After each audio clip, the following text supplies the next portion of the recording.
I want us to talk about loss and grief. What I mean by loss is that when something is taken away that belonged to you and it shall never come back to you. There are so many losses in this life, but I want us to talk about death. What happens when somebody dies and how people are not able to take it.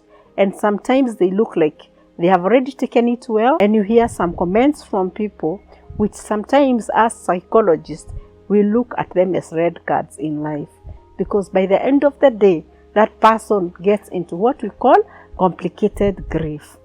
For example, when somebody loses her husband, sometimes you see somebody looking like they are really standing up, they are so encouraged. Instead of you encouraging them, they are encouraging you. Or when they are crying, it is a real drama. Somebody is pulling their hair, they are falling down. You wonder, why has it happened like this? One of the things that makes people cause drama is when somebody is denying. And especially if this was a couple that was not in terms by the time of death. Somebody is doing a lot of self-blame, saying like, if I was there, if I did this for my wife, if I was there at this time, she should not have died. But if you are in good terms with this person who is dying, then you will have no reason even also to deny or even blame yourself so much. Every death that happens, there is somebody to blame. It's okay to blame yourself, but not forever. If you are helped by a psychologist, you will see that there is nothing you can do to make somebody not die. Even you being there for that person, they will still die if their time has come. The most important thing is to accept that this person has died. But as you accept that this person has died, then you become angry. Sometimes you are angry with God. Sometimes you are angry with yourself. You are angry with a situation. That is the second stage. So anger is evident in times of death. There are times you even want to bargain. That is the third stage in death. Bargaining. There are people who bargain. Even, for example, when you're told that you're having cancer or a chronic sickness, you're being told now this breast has to be cut.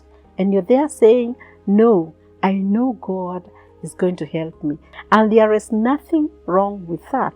I, Jennifer, have no issue with God healing you. I'm also a Christian. But there are times, though God is healing you, you still need to go to the hospital and be taken care of by the doctor, as they are saying. And this happens in any time of loss. In times of death, there are people who are bargaining and thinking he is going to come back. I cannot believe it. You're still bargaining. So bargaining is a stage that is evident also in loss. Then there is what we call depression. At a time, you are seated, you are wondering, really? This person has died? They have left me? How now?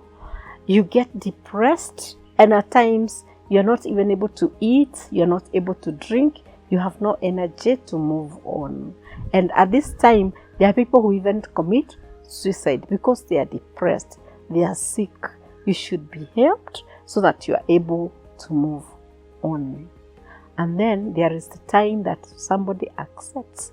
When I see people crying naturally in a death or in sickness, they have reached to a stage we call acceptance, where you accept. If you get healed, very well. If you don't get, too bad.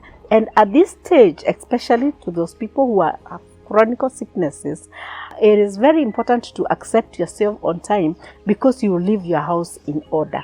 When you are grieving, or when death comes, or when there is a chronic sickness, look for a professional counselor to help you to be able to move on. With that in mind, I know you are helped.